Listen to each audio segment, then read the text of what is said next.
Om Swastiastu, Assalamualaikum warahmatullahi wabarakatuh. Shalom, Namo Buddhaya, salam sejahtera untuk kita semua. Perkenalkan, nama saya Ketut Bagio dengan NIM 1806511012, di mana saya merupakan mahasiswa jurusan Agribisnis Fakultas Pertanian Universitas Udayana. Yang mana pada kesempatan kali ini saya akan menjelaskan proses pembuatan microgreen sebagai salah satu tugas dari mata kuliah Teknologi Budidaya Tanaman. Sebelum saya lanjut ke proses pembuatan microgreen, alangkah baiknya saya menjelaskan dahulu apa itu microgreen. Menurut Asopa dan kawan-kawan 2019 berpendapat bahwa microgreens merupakan tanaman sayuran dengan ukuran mungil yang dapat dipanen dalam usia 7-14 hari setelah berkecambah dan memiliki kandungan gizi yang lebih tinggi dibandingkan tanaman dewasa dalam jumlah yang sama. Tingginya kandungan nutrisi dalam microgreens dapat membantu mencukupi kebutuhan gizi keluarga. Sesuai dengan namanya, micro yang berarti kecil dan greens yang berarti hijau, di mana dapat kita temui dalam tanaman sayuran.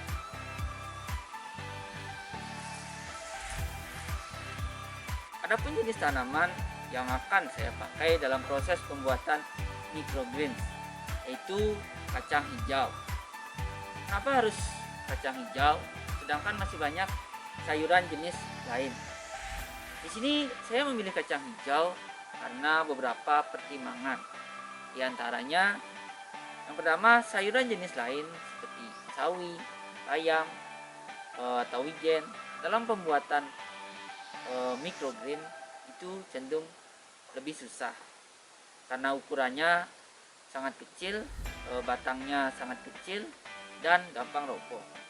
Mungkin jika kita kelebihan memberi air, dia akan roboh dan gampang rusak.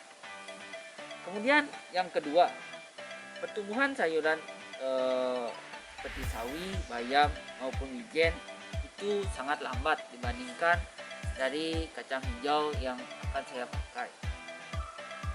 Kemudian yang ketiga, karena saya pemula, saya memilih kacang hijau untuk dijadikan microgreen, di mana kacang hijau memiliki biji yang lebih besar, batang yang kokoh saat ditanam, di mana tidak mudah roboh, dan proses pembuatannya cenderung lebih mudah dibandingkan sayuran jenis lain.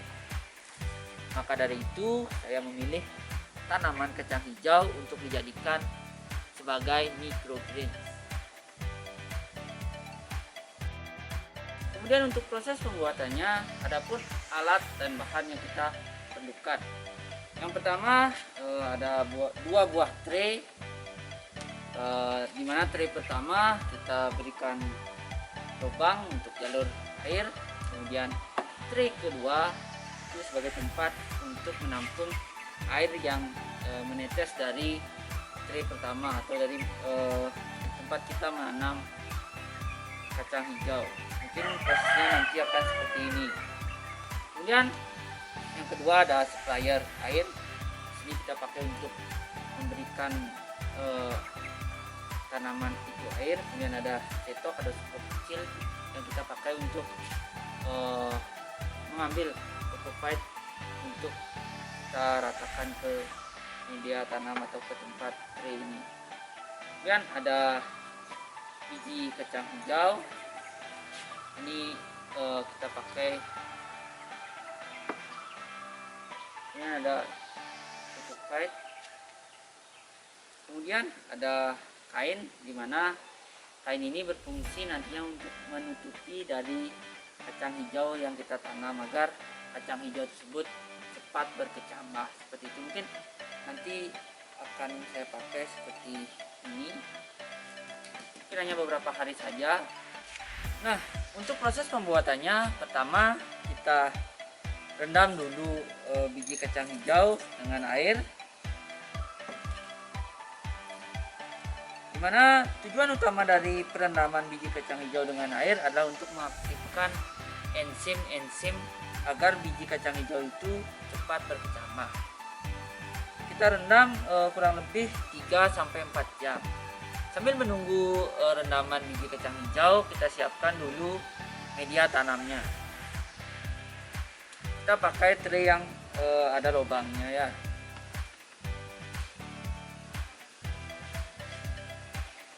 Kemudian kita beri atau kita isi dengan kokopit.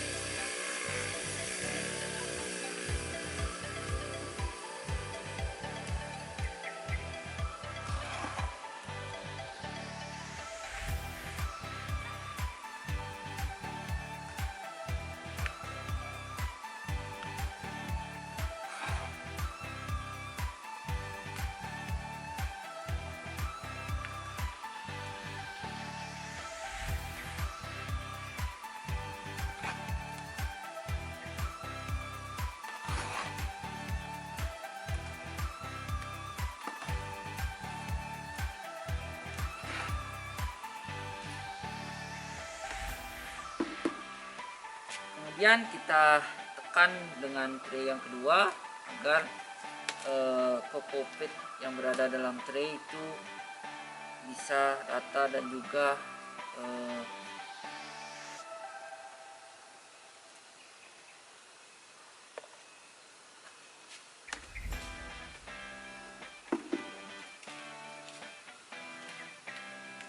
nah, kemudian kita ratakan kokopitnya agar nantinya biji kacang hijau tersebut merata tumbuh.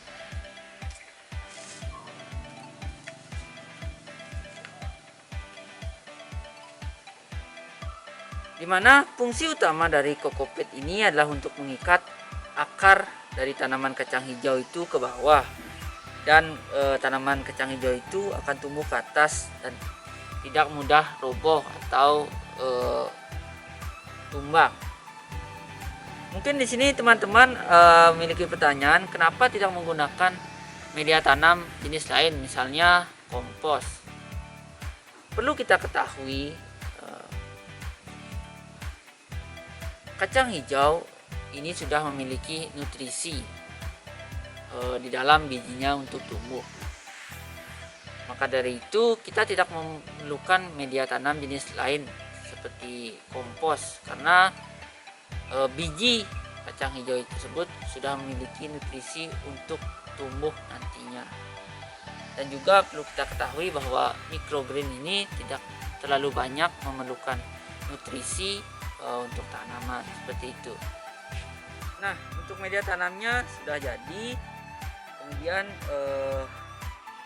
untuk kacang hijaunya juga sudah dirasa sudah cukup untuk perendamannya, karena seluruhkan bijinya secara acak namun tidak berdemah.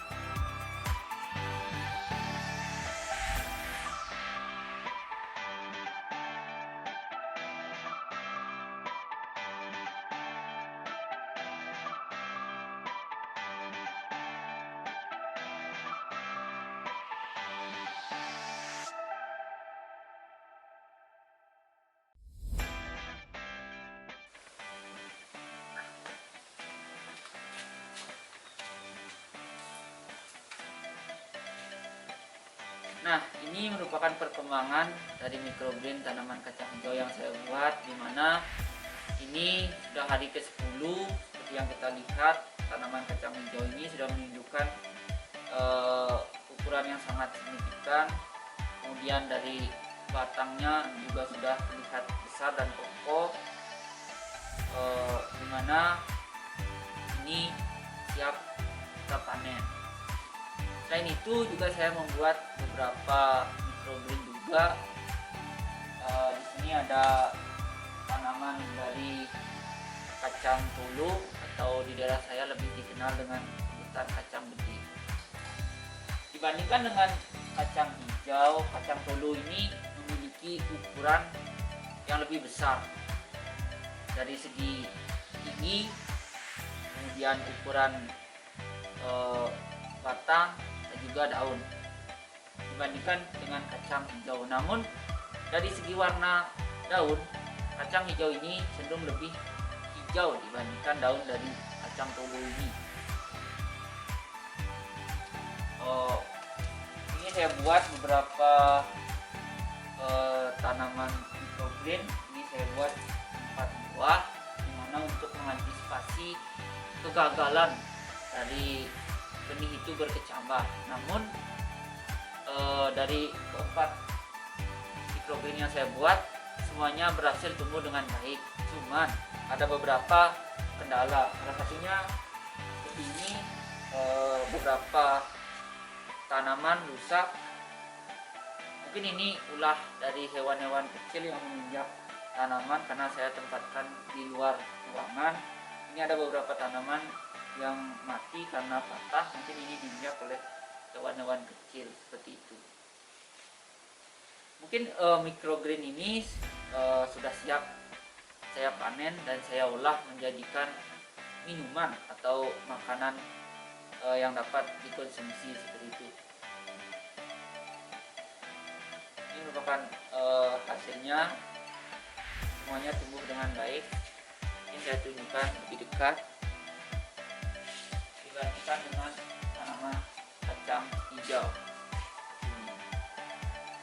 Dari ukuran terlihat lebih besar, walaupun media tanam yang saya pakai dari kacang tolo ini cenderung cukup kecil dibandingkan tanaman kacang hijau.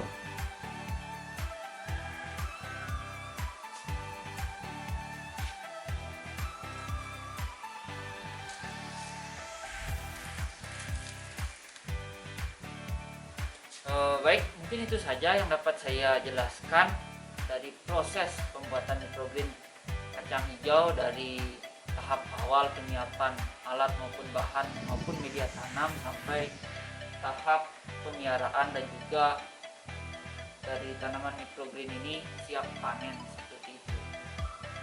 Akhir kata, saya ucapkan terima kasih kepada penonton yang telah menonton video ini, dan juga jika ada kesalahan maupun kekeliruan dalam proses penanaman atau proses pembuatan microgreen, mungkin saya mohon maaf karena saya juga masih proses belajar dalam pembuatan microgreen ini. Akhir kata, saya tutup dengan terima kasih dan Rama Santi. Oh, Santi.